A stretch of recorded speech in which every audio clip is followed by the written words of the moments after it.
Next time क्या हुआ है भला? Ionisation energy.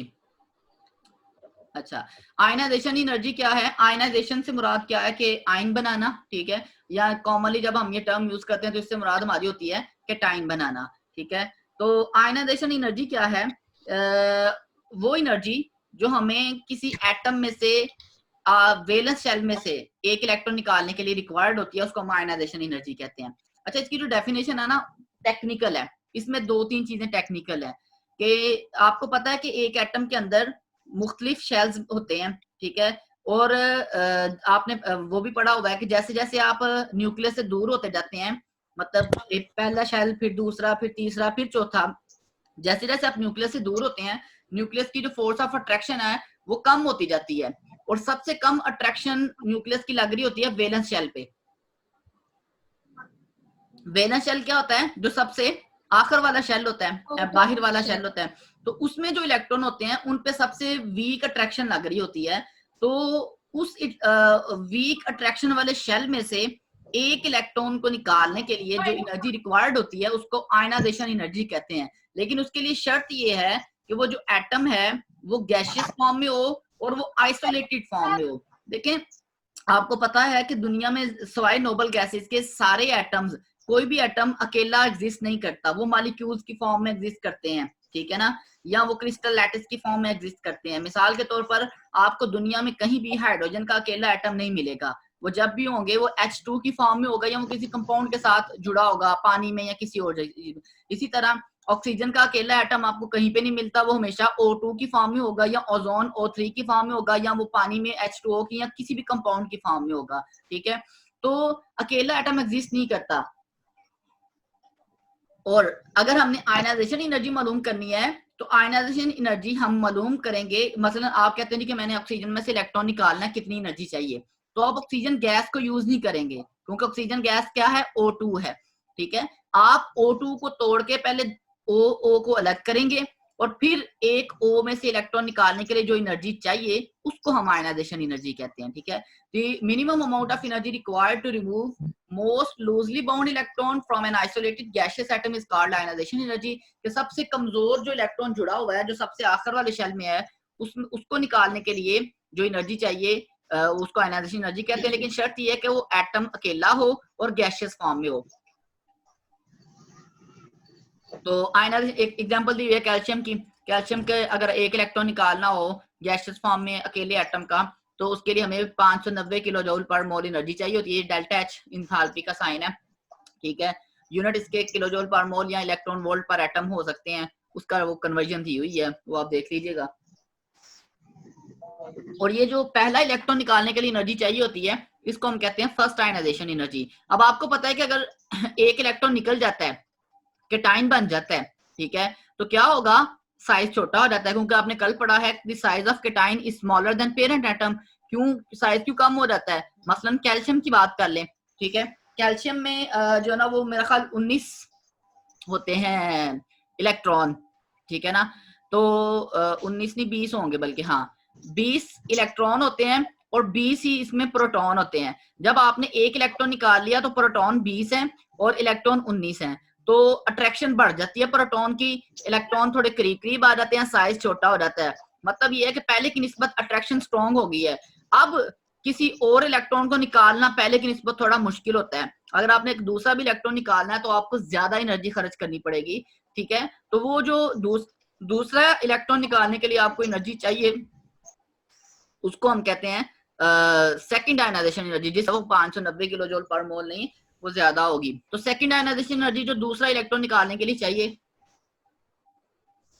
और किस में से निकालना आपने इलेक्ट्रॉन? अब आपने कैटायन में से निकालना है, तो कैटायन में से इलेक्ट्रॉन निकालना मुश्किल है न्यूट्रल एटम की निस्बत, ठीक है। इसी तरह तीसरा निकालने के लिए जो चाहिए वो थर्ड, चौथे के लिए fourth ionisation energy and so on, ठीक है। तो ये आयनाइजेशन एनर्जी का।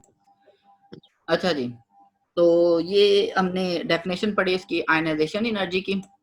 Next, factors affecting ionisation energy. वो कौन सी चीजें हैं जिन पे आयनाइजेशन एनर्जी डिपेंड करती है, या वो कौन सी चीजें हैं जिनके चेंज होने से आयनाइजेशन एनर्जी पे फर्क पड़ता है? पीरियोडिक ट्रेंड पढ़ने से पहले ये मतलब हमारे लिए जानना जरूरी है, ठीक है। तो अब तो हम गेस कर सकते हैं कि किस तरह से पीरियोडिक टेबल में आयनाइजेशन एनर्जी चेंज होती है। तो सबसे पहला शील्डिंग इफेक्ट। ठीक है। शील्डिंग इफेक्ट आपने कल भी पढ़ा था, एटॉमिक साइज में भी हमने कहा था कि भाई शील्डिंग इफेक्ट क्या होता है कि ये न्यूक्लियस की अट्रैक्शन को एंड वाले इलेक्ट्रॉन तक पहुंचने से रोकता है, कम करता है। ठीक है, तो जितना ये ज्यादा रोकेगा उतने एंड वाले इलेक्ट्रॉन्स पे अट्रैक्शन कम लगेगी। ठीक है, उतना उनको निकालना आसान हो जाएगा। ठीक है, तो उतनी आयनाइजेशन एनर्जी क्या होगी, कम होगी। निकालना आसान होने का मतलब आयनाइजेशन एनर्जी कम हो जाएगी। ठीक है, और जितना शील्डिंग इफेक्ट कम होगा उतनी अट्रैक्शन न्यूक्लियस की एंड वाले इलेक्ट्रॉन पे ज्यादा होगी और उतना ही उन इलेक्ट्रॉन को निकालना मुश्किल होता जाएगा। ठीक है, तो मतलब ये है कि शील्डिंग इफेक्ट का जो रिलेशन है वो इनवर्स रिलेशन है इसके साथ आयनाइजेशन एनर्जी का। ठीक है, कि ये इनवर्सली प्रोपोर्शनल है। शील्डिंग इफेक्ट ज्यादा होगा तो आयनाइजेशन एनर्जी कम होगी, शील्डिंग इफेक्ट कम होगा तो आयनाइजेशन एनर्जी ज्यादा होगी। ठीक है, और आपने पढ़ा हुआ पीरियड में left right sorry top to bottom group में शील्डिंग इफेक्ट बढ़ता है तो टॉप टू बॉटम जो होता है वो शील्डिंग इफेक्ट बढ़ने से आयनाइजेशन एनर्जी क्या होती है, कम होती है। ठीक है, अच्छा जी, कौन सा दोबारा बता दूं ये, अच्छा खैर, तो पहला जो हमने पढ़ा factor shielding fact. Shielding fact क्या होता है, मैंने कहा था कि ये न्यूक्लियस की अट्रैक्शन को एंड वाले इलेक्ट्रॉन तक पहुंचने से रोकते हैं दरमियान वाले इलेक्ट्रॉन, और उनके इस हरकत को या उनके इस जो ना वो फिनोमिना को हम शील्डिंग इफेक्ट कहते हैं। ठीक है, और जितना वो ज्यादा रोकेंगे उतनी एंड वाले इलेक्ट्रॉन पे अट्रैक्शन कम लगेगी और उतना उनको निकालना एटम में से आसान हो जाएगा, मतलब उतनी उनकी आयनाइजेशन एनर्जी कम होगी। सही है ना, तो शील्डिंग इफेक्ट का जो रिलेशन है मैंने बताया वो इनवर्स रिलेशन होता है, जितना शील्डिंग इफेक्ट ज्यादा होगा उतनी आयनाइजेशन एनर्जी कम होगी। ठीक है, अच्छा, और अगर शील्डिंग इफेक्ट कम होगा तो आयनाइजेशन एनर्जी क्या होगी, ज्यादा होगी, क्योंकि अट्रैक्शन स्ट्रांग होगी। अच्छा, दूसरा जो फैक्टर है जो इसको इफेक्ट करता है वो इफेक्टिव न्यूक्लियर चार्ज है। अच्छा, ये भी शील्डिंग इफेक्ट्स पे डिपेंड करने वाली एक चीज है। देखिए, एक होता है total nuclear charge. Total nuclear charge होता है टोटल नंबर ऑफ प्रोटॉन्स। मिसाल के तौर पर अगर एक एटम में 17 प्रोटॉन है, एक एटम में 18 प्रोटॉन है, ठीक है, और एक में 19 प्रोटॉन है, तो जाहिर सी बात है जो 19 प्रोटॉन वाला है उसमें न्यूक्लियस की अट्रैक्शन सबसे स्ट्रॉन्ग होनी चाहिए। तो तो बात हम कर रहे थे इफेक्टिव न्यूक्लियर चार्ज की। तो इफेक्टिव न्यूक्लियर चार्ज क्या होता है कि जो टोटल न्यूक्लियर चार्ज है उसमें से शील्डिंग इफेक्ट का जो की वजह से जो कमी आई है उसको माइनस करने के बाद जो बाकी अट्रैक्शन बचती है ना, जिसको हम नेट अट्रैक्शन कहते हैं, जो के एंड वाले इलेक्ट्रॉन पे लग रही होती है, उसको हम इफेक्टिव न्यूक्लियर चार्ज कहते हैं। ठीक है, देखें मैंने कहा है कि जितनी न्यूक्लियस की अट्रैक्शन है वो टोटल नहीं लगती आखिर वाले इलेक्ट्रॉन पे, उसमें कमी आती है शील्डिंग इफेक्ट की वजह से। उस कमी को निकालने के बाद फर्ज करें टोटल अट्रैक्शन 10 है, ठीक है, और एंड वालों पे लग रही है जो ना वो 6। ठीक है, तो जो 4 कमी आई है वो शील्डिंग इफेक्ट की वजह से आई है। तो ये जो 6 लग रही है ना, इसको हम कहते हैं इफेक्टिव न्यूक्लियर चार्ज। टोटल तो 10 था लेकिन एंड तक पहुंचते पहुंचते वो कितना रह गया, 6 रह गया, क्योंकि दरमियान वाले इलेक्ट्रॉन ने जो ना वो उसमें कमी कर दी है, उसको रोक लिया है, और जो ना वो एंड वाले इलेक्ट्रॉन्स के लिए अट्रैक्शन कम हो गई है। ठीक है, तो आयनाइजेशन एनर्जी जो होती है वो डायरेक्टली प्रोपोर्शनल होती है इफेक्टिव न्यूक्लियर चार्ज के। ठीक है, और आपको पता है कि जब हम पीरियड में लेफ्ट टू राइट मूव करते हैं तो शील्डिंग इफेक्ट तो चेंज नहीं होता, वो सेम रहता है। अलबत्ता नंबर ऑफ प्रोटॉन्स बढ़ने की वजह से इफेक्टिव न्यूक्लियर चार्ज बढ़ता रहता है, और इफेक्टिव न्यूक्लियर चार्ज बढ़ने से क्या होगा कि आयनाइजेशन एनर्जी क्या होगी, ज्यादा होगी, क्योंकि इसका डायरेक्ट रिलेशन है। जितनी आयनाइजेशन एनर्जी ज्यादा होगी, इफेक्टिव न्यूक्लियर चार्ज ज्यादा होगा, उतनी आयनाइजेशन एनर्जी भी ज्यादा होगी, मतलब इलेक्ट्रॉन को निकालना मुश्किल हो जाएगा, क्योंकि ये नेट अट्रैक्शन है जो एंड वाले वैलेंस इलेक्ट्रॉन्स पे लग रही है। अच्छा, नेक्स्ट फैक्टर जो है वो साइज ऑफ एटम है, या उसको हम प्रिंसिपल क्वांटम नंबर भी कह सकते हैं। ये दोनों चीजें बेसिकली इंटरलिंक्ड हैं, एक ही चीज के दो नाम हैं, या दोनों मिलती जुलती चीजें हैं। ठीक है, कि ये ऑब्वियसली बात है, ये हमने पहले भी डिस्कस किया, जैसे जैसे एटम का साइज बड़ा होगा, ठीक है, उसका एंड वाले इलेक्ट्रॉन का न्यूक्लियस से फासला ज्यादा होगा, उन पे लगने वाली अट्रैक्शन कम होगी और इलेक्ट्रॉन को निकालना आसान होगा। मतलब जितना साइज बड़ा होगा उतनी आयनाइजेशन एनर्जी कम होगी। सही है ना, जितना साइज बड़ा होगा उतनी आयनाइजेशन एनर्जी कम होगी। ठीक है, इसी तरह अगर साइज कम है तो अट्रैक्शन जो है ना वो न्यूक्लियस की स्ट्रॉन्ग होगी। ठीक है, और आयनाइजेशन एनर्जी क्या होगी, ज्यादा होगी। सही है, तो अब प्रिंसिपल क्वांटम नंबर भी तो यही चीज है ना। आपने कहा कि अगर किसी का प्रिंसिपल क्वांटम नंबर 1 है, एन की वैल्यू, मतलब उसमें एक शेल है, उसका साइज छोटा है, जिसमें प्रिंसिपल क्वांटम नंबर की वैल्यू हाईएस्ट 2 है, उसके 2 शेल हैं, जिसके अंदर 3 है उसके 3 शेल है, 4 वाले के जितने जितने शेल्स की तादाद बढ़ रही है साइज भी बढ़ रहा है, ठीक है। तो ये भी एक ही चीज है। तो बहरहाल आयनाइजेशन एनर्जी जो होती है वो उसका इनवर्स रिलेशन है साइज के साथ, साइज बढ़ेगा तो आयनाइजेशन एनर्जी कम होगी। मिसाल के तौर पर ये जो पहला ग्रुप है उसमें देख लें, ये हाइड्रोजन वाला, ये जिसको मैंने एक टेढ़ी सी लाइन लगाई है, सीधी कर लेते हैं इसको, ये ठीक है। अब इसमें जब ऊपर से नीचे आ रहे हैं तो आयनाइजेशन एनर्जी कम हो रही है। हाइड्रोजन की 1312 किलो जूल है, 520 है, सोडियम की 495 है, 418, 403, 375। तो सबसे आसान इलेक्ट्रॉन निकालना कहाँ से है? सीजियम से।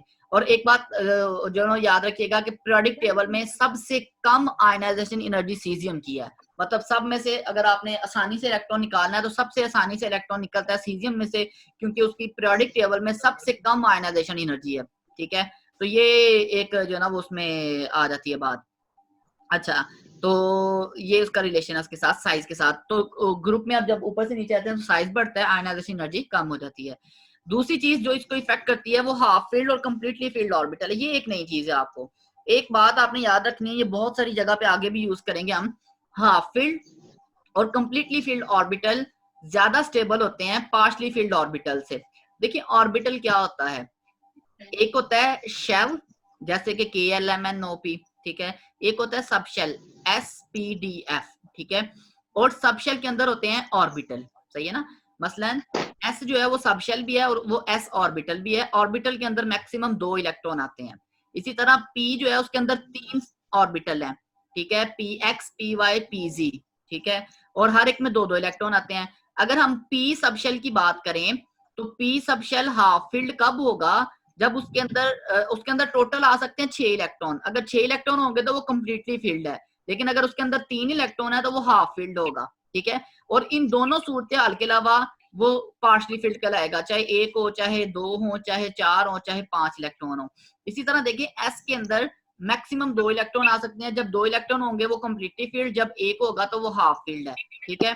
इसी तरह जो D ऑर्बिटल है, D सबशेल है, उसके अंदर इसी तरह जो डी सबशेल है उसके अंदर 5 ऑर्बिटल होते हैं और हर एक के अंदर 2-2 इलेक्ट्रॉन आ सकते हैं। मतलब डी के अंदर टोटल 10 इलेक्ट्रॉन आ सकते हैं। जब 10 उसके अंदर इलेक्ट्रॉन होंगे वो कंप्लीटली फील्ड है, जब उसके अंदर 5 होंगे तो वो हाफ फील्ड है। उसके अलावा बाकी सारी जो सूरत है वो पार्शली फील्ड होगी। तो वो कहता है कि जिन जो ना वो एटम्स की इलेक्ट्रॉनिक कॉन्फ़िगरेशन वैलेंस शेल की हाफ फील्ड होगी या कंप्लीटली फील्ड होगी, उनमें से इलेक्ट्रॉन निकालना मुश्किल होता है क्योंकि वो स्टेबल होते हैं और उनकी आयनाइजेशन एनर्जी ज्यादा होती है बाकियों की निस्बत। मिसाल क्या है देखिएगा जरा, यहाँ पे जो ना वो आपके पास है ये दूसरे पीरियड में, यहाँ पे ये लिथियम 520, उसके बाद है बेरिलियम, इसकी 899 है आयनाइजेशन एनर्जी। अब हमने तो पढ़ा है जनरली कि left to right size decrease होता है, आयनाइजेशन एनर्जी बढ़नी चाहिए, ठीक है। लेकिन यहाँ पे क्या हो रहा है कि बेरिलियम के बाद जब आप बोरॉन पे जाते हैं, यहाँ पे देखें तो आयनाइजेशन एनर्जी कम हो रही है। मतलब बेरिलियम की आयनाइजेशन एनर्जी ज्यादा है और बोरॉन की कम है। वजह इलेक्ट्रॉनिक कॉन्फ़िगरेशन, क्योंकि इसका जो आउटर मोस्ट शेल है वो 2s है, ठीक है। और उस 2s में 2 इलेक्ट्रॉन है, वो कंप्लीटली फील्ड है, ठीक है। लेकिन जो बोरॉन है उसके आउटर मोस्ट में एक तो 2s कंप्लीटली फील्ड है और उसके बाद इसका आउटर मोस्ट बनता है 2p और p में इसका 1 इलेक्ट्रॉन होता है, ठीक है, बोरॉन का। तो इसका मतलब ये पार्शली फील्ड है, ठीक है। तो पार्शली फील्ड की निस्बत कंप्लीटली फील्ड ज्यादा स्टेबल है, इस वजह से उसकी आयनाइजेशन एनर्जी क्या है? ज्यादा है। आगे दोबारा, अच्छा, इसके अलावा अगर आप देखें नाइट्रोजन और ऑक्सीजन, ठीक है। नाइट्रोजन की आयनाइजेशन एनर्जी ज्यादा है, ऑक्सीजन की कम है। हालांकि ऑक्सीजन का साइज कम है, उसकी आयनाइजेशन एनर्जी ज्यादा होनी चाहिए, लेकिन यहाँ पे भी किस चीज का फर्क आएगा? हाफ फील्ड और कंप्लीटली फील्ड का, पार्शली फील्ड का। कि जो नाइट्रोजन है इसके आउटर मोस्ट में जो इलेक्ट्रॉन है एक तो 1s में होते हैं, 2, ये क्या है? ये कंप्लीटली फील्ड हो गया। उसके अलावा इसका जो सॉरी 2s और इसका जो 2p है, उस 2p के अंदर 3 इलेक्ट्रॉन है, मतलब वो हाफ फील्ड है, ठीक है। जबकि ऑक्सीजन के 2p के अंदर 4 इलेक्ट्रॉन है, वो पार्शली फील्ड है। तो हाफ फील्ड और जो कंप्लीटली फील्ड है वो ज्यादा स्टेबल होते हैं as compare to partially filled. ये जब आप इनकी इलेक्ट्रॉनिक कॉन्फ़िगरेशन लिखेंगे ना, तो आप एंड वाले सब शेल की इलेक्ट्रॉनिक कॉन्फ़िगरेशन देख लीजिएगा, जिसमें हाँ फील्ड आ रही होगी या कंप्लीटली फील्ड आ रही होगी, वो ज्यादा स्टेबल होंगे, उनकी आयनाइजेशन एनर्जी भी क्या होगी, ज्यादा होगी। ठीक है, इसके बाद नेक्स्ट जो फैक्टर डिपेंड कर इफेक्ट करता है वो नेचर ऑफ ऑर्बिटल है, कि ऑर्बिटल डिफरेंट तरह के आपको पता होते हैं, एस पी डी एफ। ठीक है, तो अब इनकी शेप डिफरेंट होती है। जो एस ऑर्बिटल है वो स्फेरिकल शेप का होता है, ये जो आपको डायग्राम नजर आ रही है ये वाली। ठीक है, स्फेरिकल का मतलब इसमें न्यूक्लियस की अट्रैक्शन हर तरफ एक जैसी होती है, या यूं समझ लें कि इसमें न्यूक्लियस की अट्रैक्शन जो है ना वो स्ट्रांग होती है इलेक्ट्रॉन पे। ठीक है, अब इसी तरह जो पी है उस पे जो न्यूक्लियस की अट्रैक्शन है वो एस की निस्बत थोड़ी कम होती है, डी में और भी कम होती है और एफ में और भी कम होती है। ये जो है ये आपको एफ है, इसकी शेप जो है ना वो कॉम्प्लिकेटेड है। ठीक है, तो कहने का मतलब क्या है कि न्यूक्लियस अगर आपके पास एक 2s है, एक 2p सॉरी एक आपके पास है 4s, एक 4p है, एक 4d है और एक 4f है, चारों एक ही शेल के सब शेल हैं। ठीक है, तो आपने अगर इलेक्ट्रॉन निकालना हो तो सबसे आसानी से जो इलेक्ट्रॉन निकलेगा वो एफ में से निकलेगा। क्यों? क्योंकि एफ में एफ ऑर्बिटल में जो इलेक्ट्रॉन होता है उस पे न्यूक्लियस की अट्रैक्शन बाकियों की निस्बत सबसे कम होती है। ठीक है, तो होता ये है कि जितनी किसी ऑर्बिटल की एनर्जी ज्यादा होती है ना, ठीक है, उसमें से इलेक्ट्रॉन निकालना उतना ही आसान हो जाता है। ठीक है, अब सबसे कम एनर्जी होती है एस की, उससे ज्यादा पी की, उससे ज्यादा डी की और सबसे ज्यादा एनर्जी होती है एफ की। तो एफ की एनर्जी सबसे ज्यादा होने की वजह से क्या होता है कि उसमें से इलेक्ट्रॉन निकालना सबसे आसान है। ठीक है, और एस में से निकालना सबसे मुश्किल है। मतलब अगर आपके पास एक ही एटम है और आपने डिसाइड करना है कि उसके आखिरी शेल के किस सब शेल में से इलेक्ट्रॉन निकलना है, तो इसमें ऑब्वियसली बात है कि आयनाइजेशन एनर्जी की डेफिनेशन ही यही है कि हमने वो इलेक्ट्रॉन निकालना है जो सबसे आसानी से निकले। तो सबसे आसानी से निकलेगा कहाँ से? एफ में से। ठीक है, तो इस वजह से नेचर ऑफ ऑर्बिटल जो होती है वो आयनाइजेशन एनर्जी को इस तरह से क्या करती है जी, इफेक्ट करती है। ठीक है, और लास्ट में एक ट्रेंड जो है ना वो हम डिस्कस करेंगे इसका पीरियोडिक टेबल में। ठीक है, पीरियोडिक टेबल में जो ट्रेंड है ना आयनाइजेशन एनर्जी का वो बिल्कुल ग्रुप में तो सही है कि टॉप टू बॉटम जो है ना वो इंक्रीज करती है, सॉरी डिक्रीज करती है, क्योंकि शील्डिंग इफेक्ट भी बढ़ता है, साइज भी बढ़ता है वगैरह वगैरह। लेकिन पीरियड में जो इसका ट्रेंड है ना वो रेगुलर नहीं है, वो इररेगुलर ट्रेंड है। मिसाल के तौर पर आप देखें, ये दूसरा पीरियड है लिथियम को मैं बता रहा था कि पीरियड में जो इसका ट्रेंड होता है ना वो रेगुलर नहीं होता। मिसाल के तौर पर मैंने कहा था कि ये जो जिसको मैंने इन सर्कल किया ना, बड़ा सा दायरा लगाया है, ये सारा दूसरा पीरियड है। ठीक है ना, अब इस दूसरे पीरियड में जब आप लिथियम से बेरिलियम की तरफ जाते हैं, लेफ्ट टू राइट, सबसे पहले बेरिलियम आता है लिथियम के बाद, तो आयनाइजेशन एनर्जी बढ़ रही है। लेकिन बेरिलियम के बाद इसका कलर चेंज करते हैं, कंट्रोल जी, कौन सा कलर रखें, ये वाला कलर, सबज कलर। अच्छा, अब यहाँ पे देखें कि ये बेरिलियम है और ये बोरॉन है। बोरॉन की आयनाइजेशन एनर्जी कम है, ग्राफ में पता चल रहा है कि इसकी आयनाइजेशन एनर्जी कम है, बेरिलियम की ज्यादा है। तो उसकी हमने रीजन बताई है कि ये कंप्लीटली फील्ड होता है, इसका 2s होता है, उसमें 2 इलेक्ट्रॉन होते हैं, इसकी वजह से इसकी आयनाइजेशन एनर्जी ज्यादा है, बोरॉन की कम है। इसी तरह फिर आप कार्बन से नाइट्रोजन की तरफ जाते हैं, बढ़ती है आयनाइजेशन एनर्जी, लेकिन उसके बाद नाइट्रोजन के बाद ऑक्सीजन की फिर कम हो जाती है। ठीक है, ऑक्सीजन की कम होने की रीजन भी वही है जो हमने पहले डिस्कस किया कि ये जो है नाइट्रोजन ये हाफ फील्ड होता है। ठीक है, इसकी आयनाइजेशन एनर्जी इसलिए ज्यादा होती है, ऑक्सीजन जो है ना वो पार्शली फील्ड है, इसकी आयनाइजेशन एनर्जी उसकी निस्बत क्या होती है, कम होती है। इसी तरह फिर बढ़ती है फ्लोरीन की, नियोन की। नियोन की सबसे ज्यादा क्यों है इस पीरियड में? क्योंकि ये कंप्लीटली फील्ड है। ठीक है, ये कंप्लीटली फील्ड है और उसके बाद अगला ग्रुप शुरू हो जाता है सोडियम वाला, और हर ग्रुप में तकरीबन इसी तरह का ट्रेंड आपको देखने को मिलता है। यहाँ पे आके ये जो ना वो आ जाती हैं ट्रांजिशन मेटल्स, इनमें तो ना वो थोड़ा फ्लैट हो जाती है कर्व, वो डी ऑर्बिटल के इन्वॉल्व होने की वजह से। बाकी जो रिप्रेजेंटेटिव एलिमेंट्स है ना, जो एस और पी ब्लॉक कह लें सिर्फ, उनमें जो ना वो ट्रेंड यही होता है जो आपको ग्राफ नजर आ रहा है। ये दोनों ये तीसरा पीरियड है, ये वाला, ये जो ग्रीन में मैं इंसर्कल कर रहा हूँ, ये तीसरा पीरियड है, इसमें भी वही ट्रेंड है जो दूसरे वाला है। ठीक है, लेकिन ये चूंकि पीरियड ज्यादा हो जाता है इस वजह से इनकी रिलेटिव आयनाइजेशन एनर्जी दूसरे वालों की निस्बत कम है, क्योंकि इनके साइज क्या है, बड़े हैं। ठीक है, तो ये पीरियोडिक टेबल में इनका ट्रेंड है। ये ऐसे मतलब आपने एक याद कर लेना है। ठीक है, मतलब आप सिर्फ क्या करें कि ये जो पहला पीरियड है इसमें कोई वैल्यू नहीं लिखी हुई, सिर्फ एक ट्रेंड दिखाया गया है कि हाइड्रोजन की कम है, हीलियम की ज्यादा है, फिर हीलियम के बाद लिथियम, फिर बेरिलियम, ठीक है, boron, carbon, nitrogen, fluorine, neon, इनकी यहाँ तक याद कर लें, ये बाकी वाला चाहे रहने दें, इतना भी आप लिख देंगे तो आपका ट्रेंड जो है वो काफी होगा। एक्सप्लेन करने के लिए साथ साथ एक एक दो दो लाइनों में एक्सप्लेन कर दें कि लिथियम से बेरिलियम की ज्यादा है क्योंकि उसका साइज छोटा है, लेफ्ट और राइट मूव करते हैं। बेरिलियम की ज्यादा है बोरॉन से क्योंकि वो कम्प्लीटली फील्ड है, बोरॉन पार्शली फील्ड है। फिर बोरॉन से नाइट्रोजन तक बढ़ती है, लेकिन ऑक्सीजन की कम होती है नाइट्रोजन से क्योंकि ये हाफ फील्ड है, ऑक्सीजन पार्शली फील्ड है। फिर ऑक्सीजन से नियॉन तक आयनाइजेशन एनर्जी बढ़ती है। ठीक है, इसको आप एक दफा पढ़ेंगे भी, ठीक है, तो आपको जो ना वो बुक से तो आपको समझ आ जाएगी, ना समझ आएगी तो आप पूछ लेंगे। ठीक है, तो यहाँ तक किसी का कोई क्वेश्चन हो तो। आयनाइजेशन एनर्जी के एक दो पॉइंट रह गए हैं कि उसका यूज क्या होता है, उसके फायदे क्या हैं, वो हम डिस्कस करेंगे। ठीक है, उसके अलावा कोई क्वेश्चन है तो वो कर लें।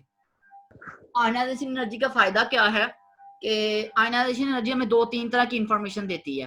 ठीक है, मसलन एक ही हमें इंफॉर्मेशन देती है जी कि जो कोई एलिमेंट है ना वो आयनिक बॉन्ड बनाएगा या कोवेलेंट बॉन्ड बनाएगा। जिनकी आयनाइजेशन एनर्जी कम होती है ना वो आसानी से इलेक्ट्रॉन लॉस कर देते हैं और वो आयनिक बॉन्ड बनाते हैं। मिसाल के तौर पर जो पीरियोडिक टेबल में लेफ्ट साइड पे मेटल्स हैं या वो आसानी से अपना इलेक्ट्रॉन लूज कर देती हैं और उनके ज्यादातर कंपाउंड जो होते हैं ना वो आयनिक कंपाउंड होते हैं। ठीक है, जबकि पीरियोडिक टेबल में जो राइट साइड पे नॉन मेटल्स हैं उनकी आयनाइजेशन एनर्जी बहुत ज्यादा है, इसलिए वो आयनिक बॉन्ड नहीं बनाते। वो या तो वो नेगेटिव आयन बनाते हैं कैटायन, अगर बहुत ज्यादा उनकी आयनाइजेशन एनर्जी तो वो एनायन बना देते हैं, या फिर वो कोवेलेंट बॉन्ड बनाते हैं।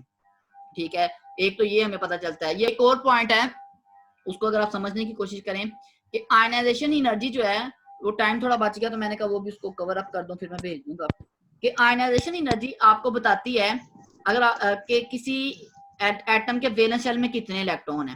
ठीक है, देखें आपके पास एक एटम की पहली 5 आयनाइजेशन एनर्जीज वैल्यूज लिखी हुई हैं मिसाल के तौर पर। ठीक है, तो आपको पता है कि first ionisation energy, second ionisation energy, third, fourth, fifth ionisation energy, कि पहला इलेक्ट्रॉन निकालने के लिए कितनी एनर्जी चाहिए, दूसरे के लिए, तीसरे के लिए, चौथे के लिए, वगैरह वगैरह। तो आप कैसे बता सकते हैं कि उसके आखिरी शेल में कितने इलेक्ट्रॉन है? एक बात याद रखेंगे, जो एक ही शेल में इलेक्ट्रॉन्स होंगे ना उनकी आयनाइजेशन एनर्जी ज्यादा मिलती जुलती होंगी या उनमें फर्क कम होगा as compare to inner shells. मसलन जो चौथे शेल में इलेक्ट्रॉन है उनकी आयनाइजेशन एनर्जी में फर्क जो है वो कम होगा किसकी निस्बत, तीसरे शेल के इलेक्ट्रॉन की आयनाइजेशन एनर्जी की निस्बत। तो जहां पे फर्क ज्यादा हो जाए ना उससे पहले वाले सारे वैलेंस शेल में, मिसाल के तौर पर आपके पास वैल्यू है, एक वैल्यू है जी 500, एक वैल्यू है 1500, ठीक है, एक वैल्यू है जी 2500 और एक वैल्यू है 10,000। ठीक है, तो अब पहली 3 वैल्यूज मिलती जुलती हैं जबकि चौथी वैल्यू बहुत ज्यादा जो ना वो फर्क है। तो इसका मतलब क्या होगा कि ये जो पहले 3 इलेक्ट्रॉन थे वो एक ही शेल के हैं, वैलेंस शेल के। तो यहाँ से हमें पता चल सकता है कि उसके वैलेंस शेल में इलेक्ट्रॉन्स की तादाद कितनी है, 3 है। ठीक है, अगर दो वैल्यूज आपस में मिलती जुलती है, मिसाल के तौर पर पहली वैल्यू 500 है, दूसरी 2000 है और तीसरी जो है ना उसके बाद 8000 आ रही है, तो तीसरी में फर्क बहुत ज्यादा आ गया। इसका मतलब पहले जो दो हैं वो एक ही शेल से हैं, वो वैलेंस शेल के इलेक्ट्रॉन है। तो आयनाइजेशन एनर्जी हमें एक तो बताती है वो कंपाउंड कैटायन बनाएगा कि एनायन बनाएगा। अगर उसकी आयनाइजेशन एनर्जी कम है वो कैटायन बनाता है, अगर वो बहुत ज्यादा है तो वो एनायन बनाता है। ठीक है, और अगर वो दरमियान में है तो वो कोवेलेंट बॉन्ड बनाते हैं, ना कैटायन बनाते हैं ना एनायन बनाते हैं। ठीक है, दूसरी बात आयनाइजेशन एनर्जी हमें बताती है वैलेंस शेल में इलेक्ट्रॉन्स की तादाद को। जो एक ही शेल में इलेक्ट्रॉन्स होते हैं उनकी आयनाइजेशन एनर्जी की वैल्यूज में फर्क कम होता है किनकी निस्बत, जो किसी दूसरे शेल के इलेक्ट्रॉन्स हैं उनकी आयनाइजेशन एनर्जी के साथ कंपेयर करें तो। ठीक है, ये पॉइंट